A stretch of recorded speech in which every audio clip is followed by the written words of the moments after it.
Long ago in a magical world, Louise de la Valliere, one of the tsundere horsemen of anime, woke up, put on her size-small uniform, grabbed her magical wand, and headed to class on her first day as a second-year student. This year's class is filled with eccentric characters like the flamboyant boy with a rose in his mouth and a chick with a big tatas, who protest Louise performing a simple spell to change pebbles into brass, to defy her peers' mockery and demonstrate that she is not the failure they perceive her to be. Louise utters the magic words, and suddenly, everything begins to glow. Back in the principal office, Gandalf the pair fondles his assistant behind, and when she calls him out for it, he starts acting like the president of the only country that gets visited by aliens. While the assistant beats his ass for making his familiar take a peek at her panties, an explosion rocks the school. Turns out the glow from the rocks earlier was a sign of the upcoming explosion. Despite being from a famous magician family, Louise has a 0% success rate casting spells, hence why her nickname is Louise the Zero. After class, the girls further mock her shortcomings and tease her about the upcoming magical trial, summoning a familiar. Although Louise shows her confidence and promises to summon a divine, mystical, mega cool familiar, once she returns to her room, reality sinks in and doubts linger. Now on the day of the familiar summoning ceremony, Yishu the flamboyant boy summons Verdandi, a large mole, while Kirke, the class hottie, summons a fire salamander, a very impressive summon. However, when Louise's turn is up, she casts a spell that makes an explosion as expected, but unexpectedly, she summons a human being, Saito Hiraga from Tokyo, who cannot understand what Louise is saying, nor the other people around.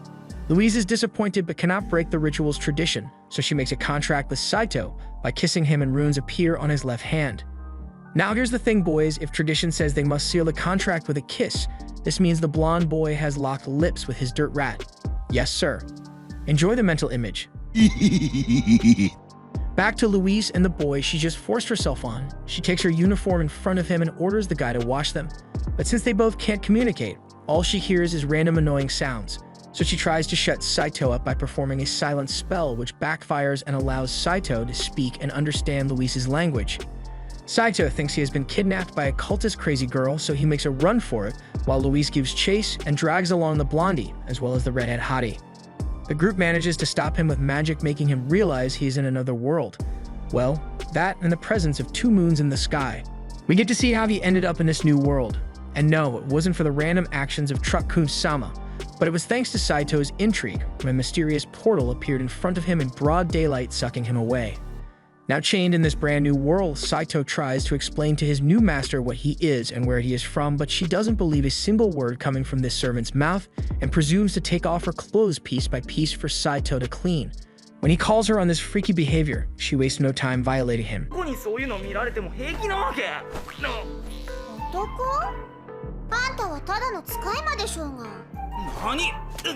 Although he tries to protest, Saito must live with the fact of being Louise's dog, meaning he now sleeps on the floor like one, waking her up in the morning and even dressing her up, which isn't a bad deal if we're being honest, but having to do so or otherwise no food, it's quite humiliating.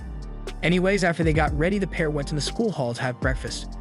While Louise de la Tsundere had a fancy meal at the table, Saito had a piece of bread on the floor like a poor dog. Soon after, the poor lad runs into the kind maid named Siesta, who, once she notices his hand mark, asks for his name and chit-chats with him, till the blonde douche cuts their convo for some cake. Recalling what the lad did to him and unhappy with the arrogance of nobles, Saito mocks Yishu's two-timing nature and throws some shade about his frisky time with a first-year student he saw him with last night. As the menace was leaving content with what he said, the first-year girl shows up, so he shows her the way to Prince Charming, putting the two-time douche in an awkward situation that grabs the attention of the other students, who later laugh at him when the girl bitch slaps his ass to the ground and dumbs him. Therefore, Gishu challenges him to a duel. Louise hears about it and tries to make Saito apologize, but he refuses and heads to the duel location. Once again, the girl pleads for her boy to be spared, but doesn't matter, boys gonna be boys. Hishu summons a brass golem that beats the crab out of the loudmouth baddie in what I assume is the most realistic showdown in anime. I mean, how many main characters do you know that have their face looking like the side character that dies in the 4th episode? That said, although he looks like a pathetic loser, Saito is still the main character, he is still him. I can't go back to the world where I came from, which means I have to live here. I don't mind sleeping on the floor, I don't care if my meals taste awful, because I can't do anything about it. Saito said before following it with this Sigma line, Impressed, Kishu tosses him a sword to give him a chance. The runes etched on Saito's hand begin to glow the moment he touches the sword, enhancing his strength and speed, and giving him sword skills, and he easily defeats Kishu. However, he soon collapses after the fight from fatigue. In light of recent events, Mr. Colbert and the headmaster Osmond suspect Saito may be a legendary familiar. Funny enough, the so-called legendary familiar is still being treated as the filth of the filth, being talked down to and ordered around to do laundry on the campus where everyone can see. However, it might be a blessing in disguise, as Kirke seems to have her eyes on him. Later, as Saito hangs out with Louise in class, he learns why people call her Zero and oh boy. He runs with that info, making a song on how big of a failure she is, which in turn results in her pushing him by withholding food to then force him to sleep outside when the base lad points out that she is lacking in the meatloaf department. However, when Siesta sees our boy down on his luck, he takes him back with her to the kitchen where the commoners secretly feed Saito the best food, calling him our sword, a title they dubbed him when he managed to best the brat noble, making him the pride of peasants. But then the chef went overboard with his fangirling. Way overboard.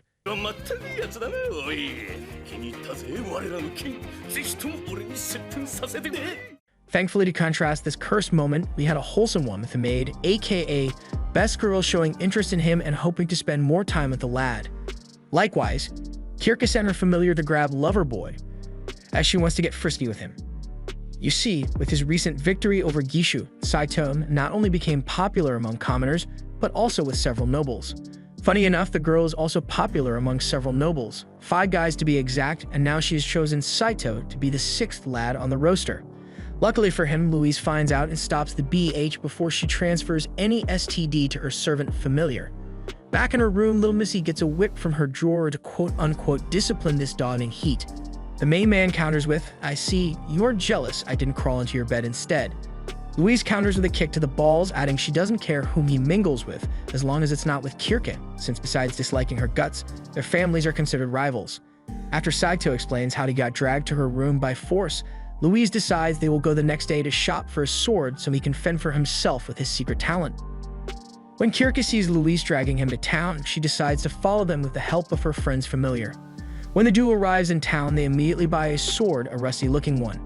Seeing this, Kirke matches Louise's gift with a more impressive sword, which causes more conflict between Saito and Louise. Louise's sword later reveals itself to be the talking sword Durfliner. Impressed, Saito decides to keep it despite the 2 girls protesting the decision. The following day, we see Osmond seeing papers at the order from the royal place, which he doesn't seem to like that much. From his explanation to Secretary Longueville, we learn that the Count came to warn them of a thief who might have his eyes on an item they borrowed from the royal palace called the Staff of Destruction. Yet the only destructive staff at this moment is the old geezer's staff, as he uses it to harass his secretary.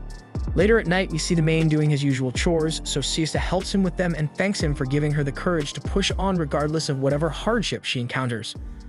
Although he senses something is off, Saito heads back to his master's room but gets stopped by a wild redhead offering him the sword again.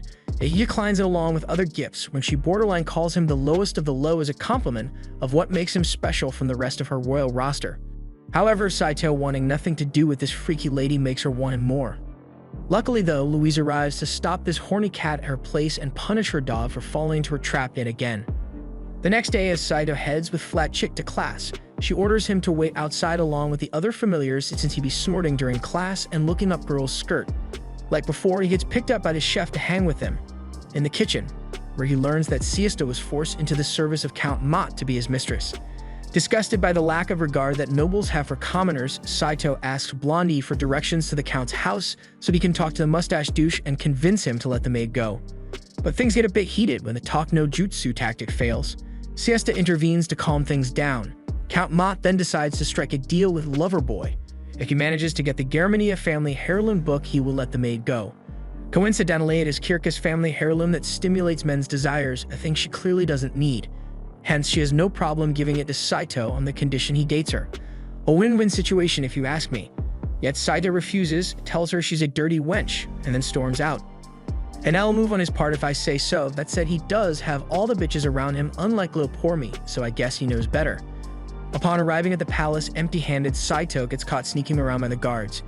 He attempts to take on Count Mott with Kirke's expensive sword, but his runes do not activate as it is an ornamental sword not meant for combat and he struggles to lift it. Louise and the others arrive just in time to prevent Saito from being executed. Kirke agrees to give Count Mott the book in exchange for Siesta's freedom and forgiving Saito for his offense. Saito catches a glimpse of the heirloom book and is surprised to find that it is just an old porn magazine from Japan that was summoned just like him.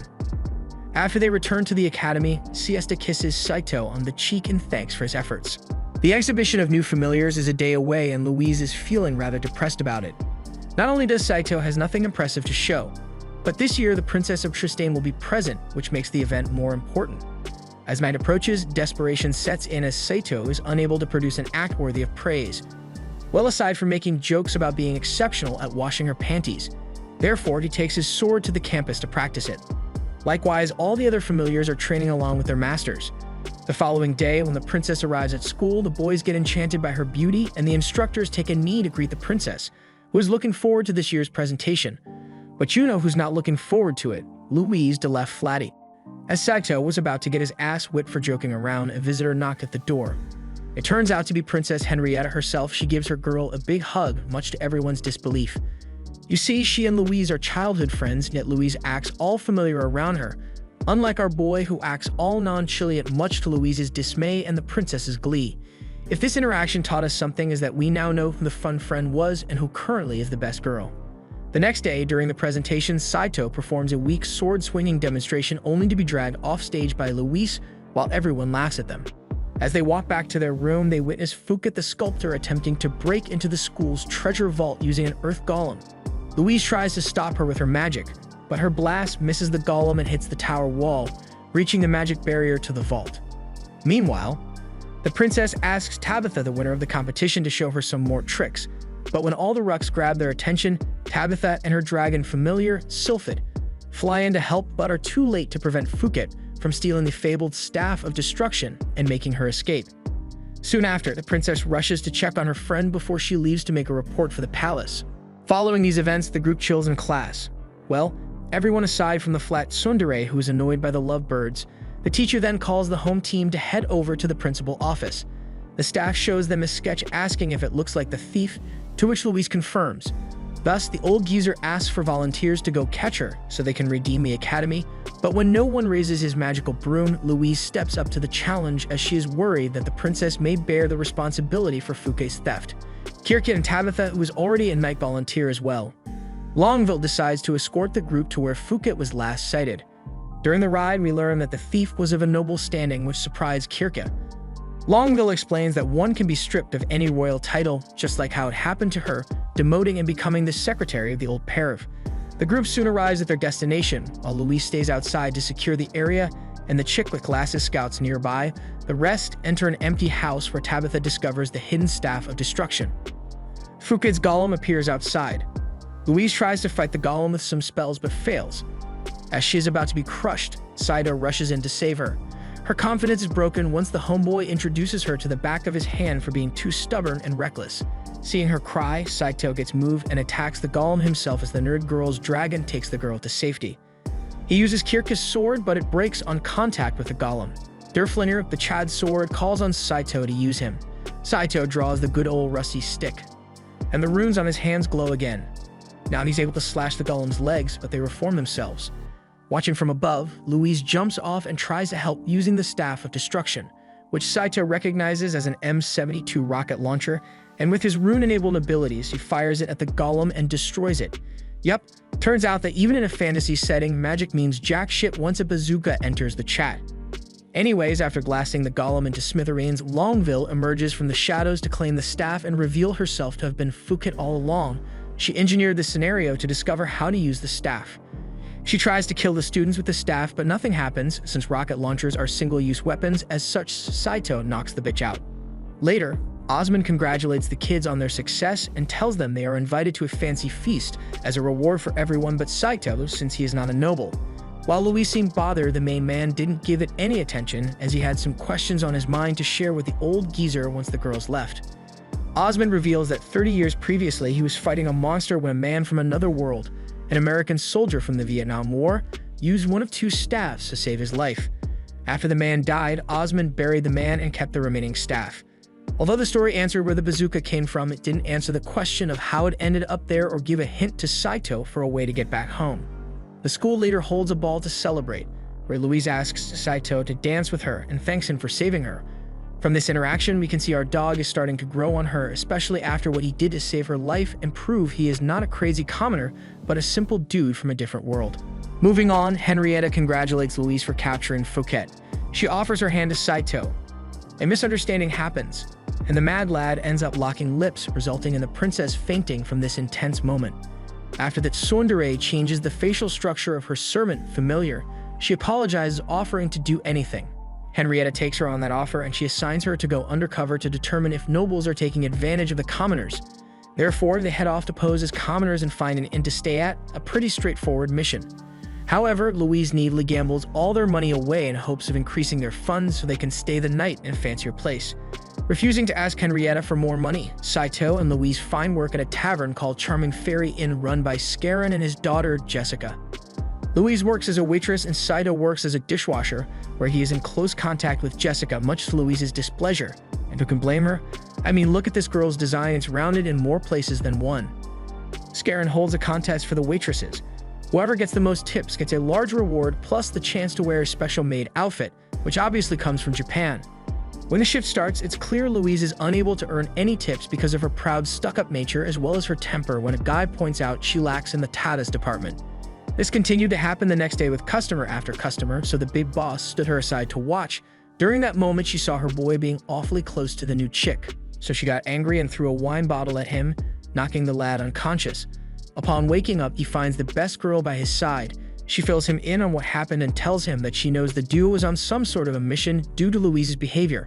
While trying to press Saito even more and maybe get into his pants, a wild, flat-chested chick barges in and kicks in the nuts. The girls have a back and forth where the best girl challenges Louise on whether she can get tips or not, to which the latter accepts and claims she can get first place if she wants. On the last night, an arrogant noble enters the bar. The big fella is in charge of collecting the taxes, and from the looks of it, he is a hated character around town. No girl wants to serve him, except for Louise, who doesn't know better. Needless to say, as soon as she appeared in front of him, the ugly bastard wasted no time pointing out her lack of melons.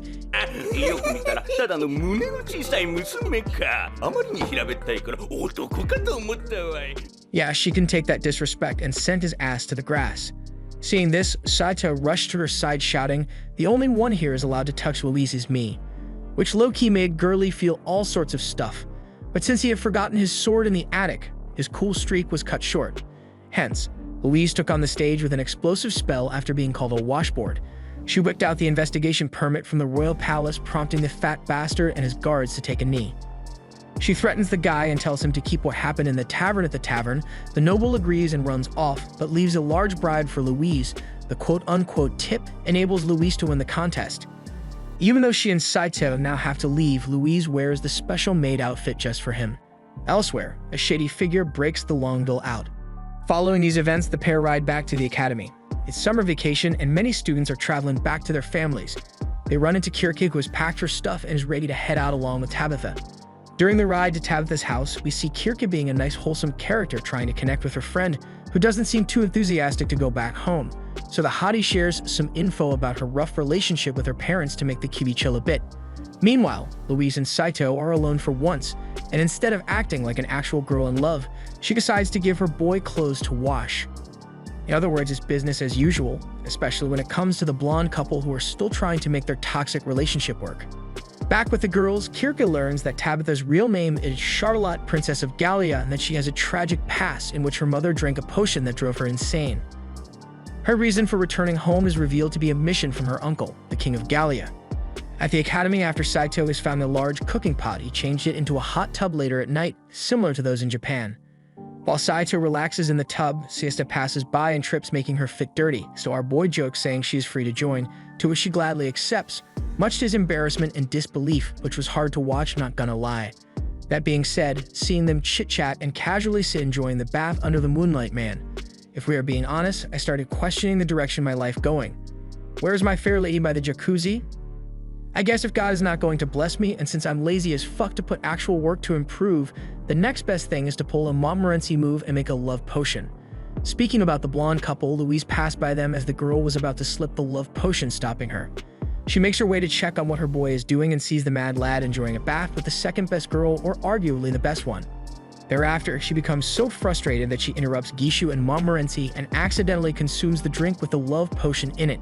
When Saito returns to her room, Louise gets flustered and falls completely in love with him. This lovey-dovey behavior continues the following day, and in all honesty, it's a very refreshing sight to see for the lads who loathe tsunderes, but a very annoying sight to see for Siesta, who gets jealous and starts acting a bit cold towards Saito. He tries to explain that Louise is under a love potion, but she doesn't believe it since such potions are illegal to use. And looking at what it did to Louise, not only making her fall madly in love, but also admitting she has zero sex appeal, I can see why it's illegal. In desperation, Saito demands that Montmorency create an antidote, but she refuses to help until he threatens to snitch on her practicing illegal magic. Since the antidote requires the tear of a water elemental, Montmorency and Gishu lead Saito and the love-struck Louise to Lagdorian Lake, where they make contact with the water spirit who is flooding the land so that she can search for her stolen precious treasure, but she is being hindered by magic users. Saito volunteers to deal with them, so later at night, when they send something off, he and the flamboyant Wiz fight the intruders, who turn out to be Kirka and Tabitha. The group catches up, home team explains the situation, while the away team, aka the two girls, explains that they are there to defeat the spirit and stop the flooding. Thus, they all regroup back at the Spirit Lake, where Saito promises to find whatever the water spirit has lost. The spirit trusts his word as Gandalfer and gives him the antidote. Having taken care of the love potion, Louise and Saito receive a new mission. To strengthen her country's alliance, Princess Henrietta is to be wed to the Emperor of Germania. Louise and Saito must recover an indiscreet letter that Henrietta wrote to Prince Wales of Albion, or the wedding will be cancelled. Saito wonders what kind of letter would ruin a whole marriage, but Louise shuts him down. The princess in distress is unable to see the prince in person because Albion is in a state of civil war. Yishu overhears the conversation and volunteers to aid the princess, and Henrietta accepts, much to Louise and Saito's surprise. Before leaving, the maid meets with Saito to tell him she heard about the potion thing being solved and apologizes for not believing him. The main man then asks her if she knows anyone who has knowledge of magic and history, to which she points him to Professor Colbert. The professor explains that there used to be a fifth magic element aside from water, earth, air, and fire. Void magic was an element only legendary wizards could wield, and the familiars of those wizards are called Gandalfer. Furthermore, the rune on Saito's hand loosely resembles the ruins of a legendary familiar, but since it's been a long time since they saw one, they can't be sure. On the day of departure, their escort, Warda, captain of the Griffin Squadron, arrives. It turns out he is also Louise's fiancé, a tall, handsome, bearded man with a cool hat. Saito understandably grows jealous of him. Yet, when Louise gives the backstory of how she was promised for Lord, Saito acts as if he doesn't care, which low-key bothers her. At dinner, Warda asks Saito to spar with him and later proposes to Louise. He even takes a knee to lock lips, promising he will always protect her. However, hearing that "I will always protect you" line triggers a memory of Saito, stopping the man in his place, thank goodness. Meanwhile, the Chad sword talks to Saito about Gandalfer and how only a Gandalfer can wield Durflinger. Also, he has the power to wield any other weapon with good mastery, as long as they are meant for battle, not like the shiny sword he used the other day. Saito asks whether it's a guaranteed win against Lord P.D. File if he wields his trusty sword, to which the Chad answers, "How the f would I know? I'm just a sword." On the day of the sparring match, Lord Wardas wins easily using his fighting expertise as well as magic knowledge. He mocks Saito's promise to protect Louise, leaving Saito depressed. Louise tries to comfort him, but when a man loses that hard, talking some confidence back to him is easier said than done. She tells him, "I will be marrying Lord Wardas." It was a punch to the guts for Saito to hear that line. It was like hearing your crush say, "I love you," but as a brother. That evening, Louise and Warda board the ship after convincing her that the Gishu and Saito have returned home. He persists in his courtship and Louise accepts his proposal. In truth, the boys have been delayed by the sudden appearance of Fouquet and her golem. They are saved by Kirka and Tabitha, who show up on Sylphid. Saito figures out that Wardes and Fouquet are working together and Louise is in trouble.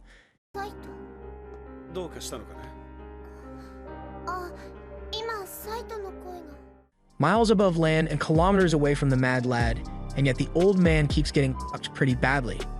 Wardes and Louise arrive in Albion, the floating continent, where they meet with Prince Wales.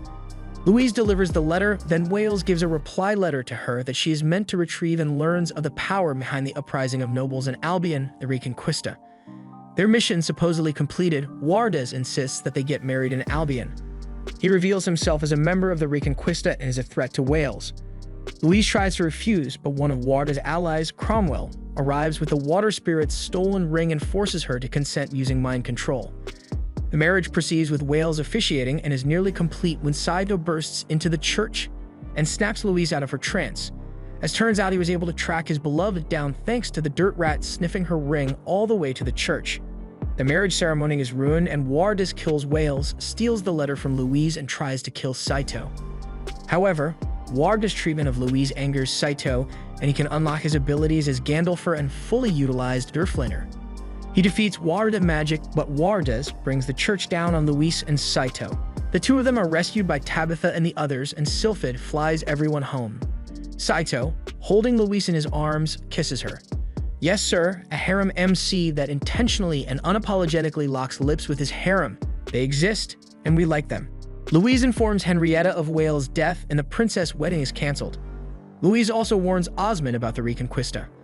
Osmond then tells her about void magic and Gandalfer.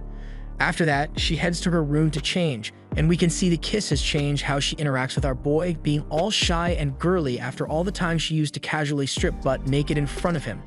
They argue a bit, and Saito leaves to chill outside. He runs into the maid, and they chit-chat a bit. Siesta tells him that she is heading back home to see her family. Intrigued about her village, Saito asks more questions, and she tells him a story about dragons in her village, so he decides to accompany her back home to search for a dragon. The redhead hottie and others follow them in the hope of finding a treasure. Later, they also run into Professor Bald and Ms. Flat, who are also there to locate the rare dragon, which Siesta's family has kept as an heirloom. Saito finds a tombstone with a Japanese epitaph on it. The dragon turns out to be an A6M0 fighter, a Japanese aircraft. It is revealed that Siesta's great-grandfather was a pilot from World War II, and that he was magically transported to Halkijinia, just as Saito was. Colbert explains that 2 dragons had flown during a solar eclipse, but one disappeared. He suggests that the timing of the second pilot, Siesta's great-grandfather, was off, and that the solar eclipse ended before the second pilot was able to fly through the portal. Saito concludes that the other pilot returned home, and this is his chance to return home as well. Naturally, this doesn't sit well with his master. Later, when they bring the plane back to school, Albian declares war on Tristane, wanting to use the country as a base from which they can conquer the rest of the continent and plan to launch their attack in 3 days during the next solar eclipse. Saito tells Louise that he wants to return home during the upcoming solar eclipse, and he gets angry when she shows she could be careless, but as we all know by now, she absolutely cares. But such stuff must be put on hold as a war between Albian and Tristane is deemed inevitable, with the princess leading the charge. Henrietta assembles a military force that conscripts the boys and gals from the academy.